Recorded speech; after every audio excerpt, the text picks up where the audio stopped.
Assalamualaikum warahmatullahi wabarakatuh. Ketemu lagi dengan gua di Alam Rindu Tukang Ngoceh. Oke, eh, kali ini gua mau apa? Berbagi sedikit tips. Ya, karena kebanyakan kan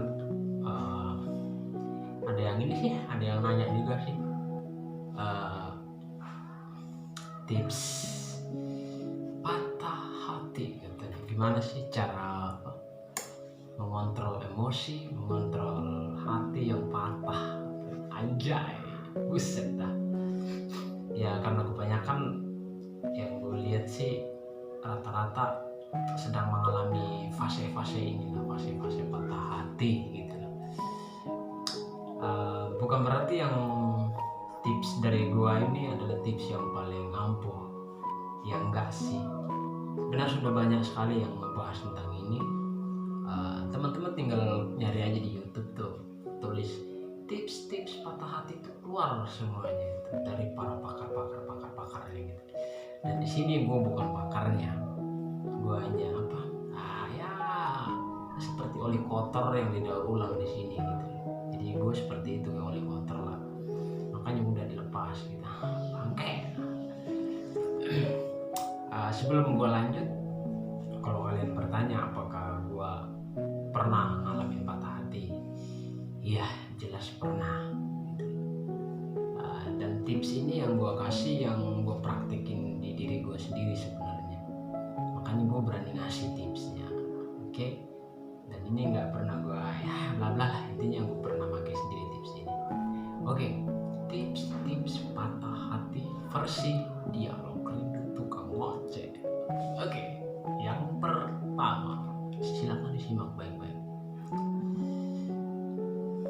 Tips pertama yaitu ketika lu sedang ngalamin patah hati, dalam artian bukan patah sih, bengkok,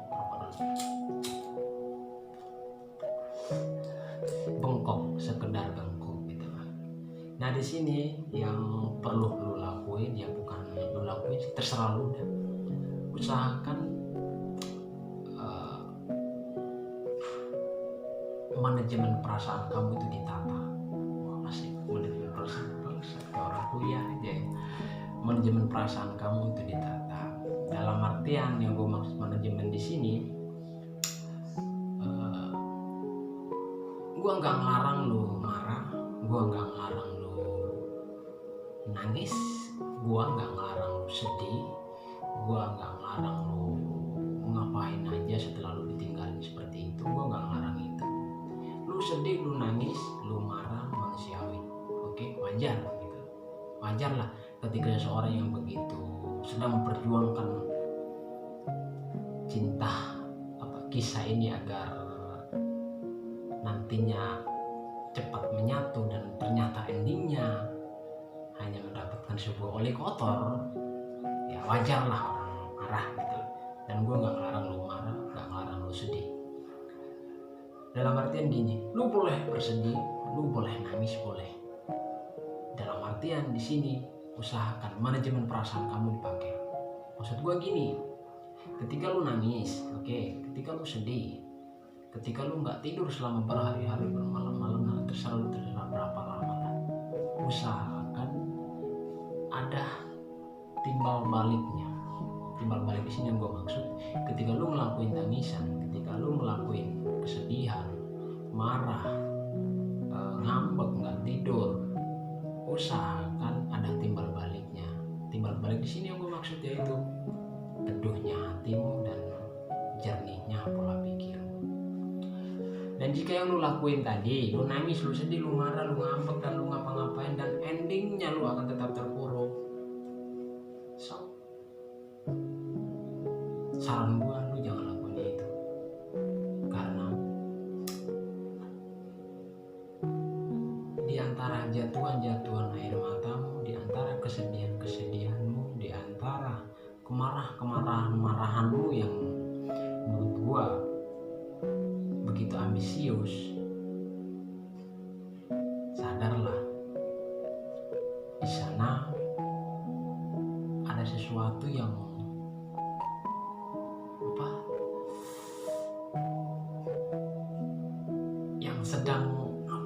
sama kamu apa, gue nggak ngerti apa ngomongin sesuatu itu nggak bisa gue ngomongin itu. Intinya ketika lu marah, ketika lu nangis, ketika lu sedih dan lu nggak ada timbal baliknya setelah itu, mendingan lu jangan lakuin itu ya, tapi terserah lu dah, lu mau lakuin terserah, itu hak lu.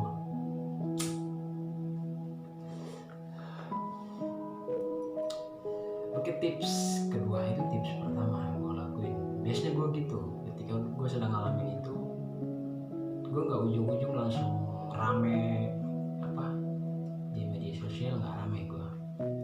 Ya gue nyantai aja sih, santai gitu. Anggap aja nggak terjadi apa-apa, oke. Karena ketika lu setelah lu patah hati nih ya, lu rame di media sosial kan, tadi Instagram, di Facebook, di mana lah, lu rame ngoceh ngebahas tentang sakit hati lu, percuma aku bilang. Kenapa gue bilang percuma? Sama aja lu menggali lubang lu sendiri buat terjun ke sana dan gak bisa balik lagi. Oke. Usahakan hargai dirimu dan hormati hatimu, hargai perasaanmu dan hormati wajahmu. Oke. Tips kedua yaitu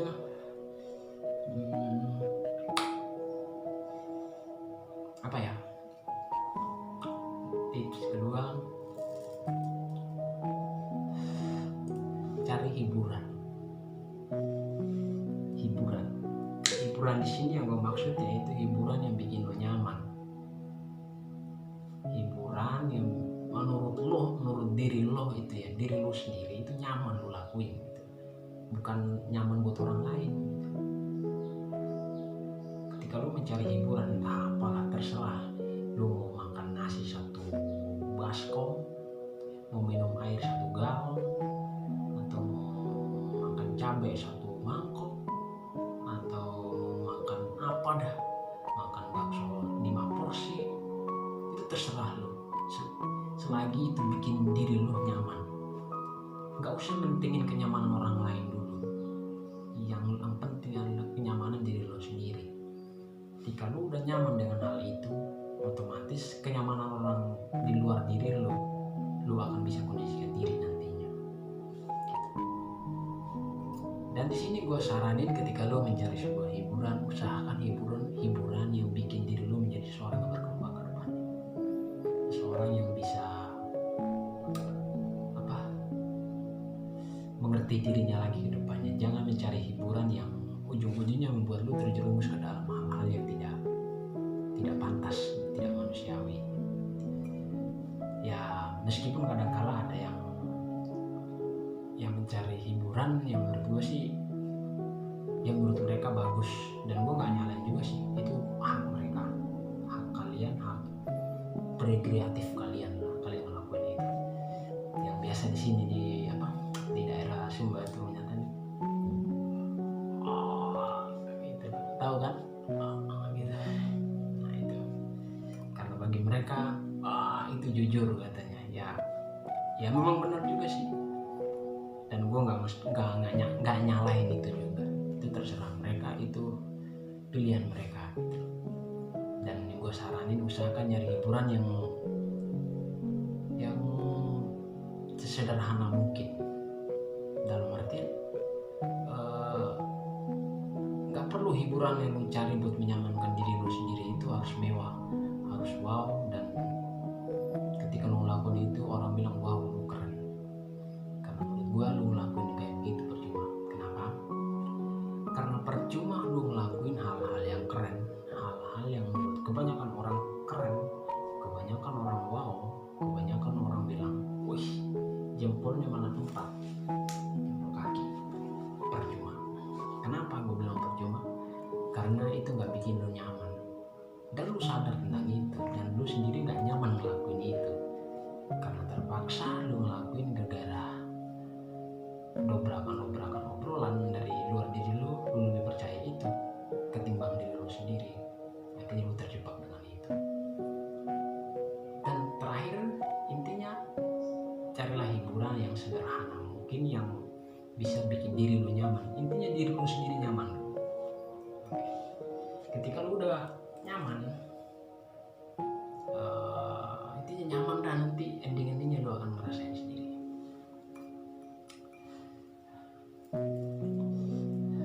Yang berikutnya itu cari kesibukan. Tips yang ketiga itu cari kesibukan. Jadi kesibukan di sini yang gue maksud yaitu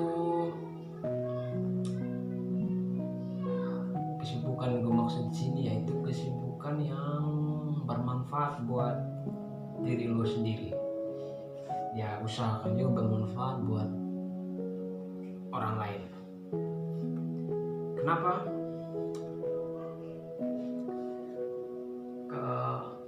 Kenapa gue bilang gitu?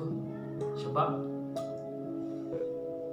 ketika lu ngelakuin hal-hal yang menyibukkan diri lu dan itu hanya bersifat untuk kebaikan diri lu sendiri, menurut gua kurang afdal, kurang komplit.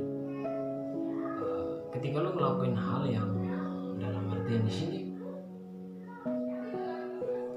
ada timbal balik kepada orang lain, ada kebaikan yang menyebar ke orang lain, maka bagi gua itu udah gini. Dan dari situ lu akan menemukan hal-hal yang belum pernah lu temuin selama lu jatuh cinta dengan dia. Percaya atau tidak, silakan buktikan.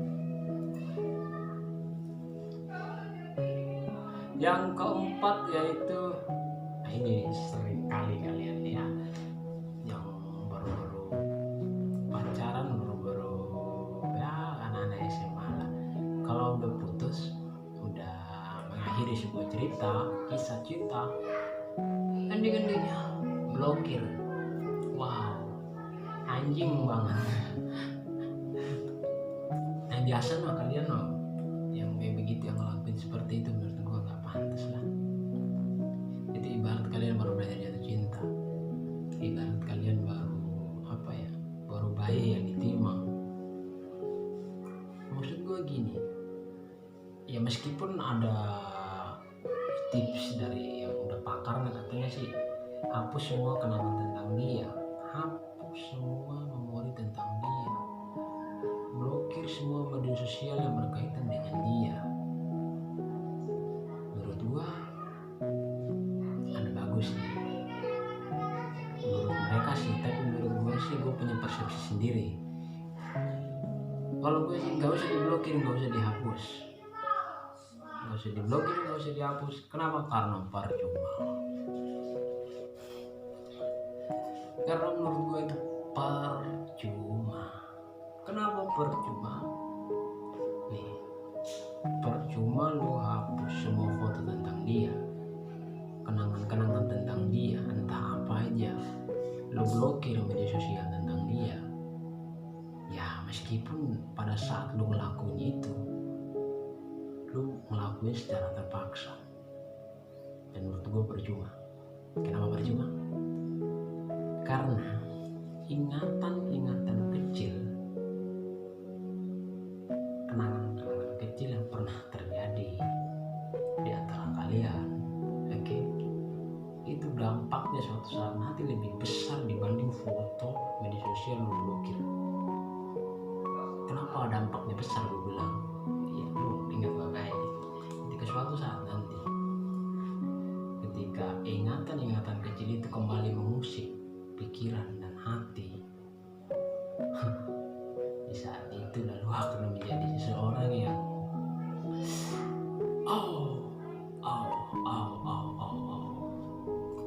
Jadi menurut gua nggak usah dihapus, ya nggak usah saling blokir lah. Itu kayak anak SMA yang baru belajar pacaran gitu. Jadi nggak usah saling blokir-blokiran lah, nggak usah saling memanggil sesuatu yang dulunya kalian panggilkan sayang, babes, abi, umi. Setelah putus kalian langsung manggil yang nggak bener, nggak boleh. Ya maksud gue tetap aja panggilan itu diucapin bareng, nggak jadi masalah kan. Itu menjadi mantan kan nggak apa. Gitu kali aja bisa reuni gitu.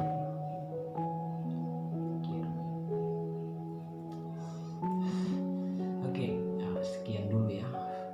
Udah tips tadi, tips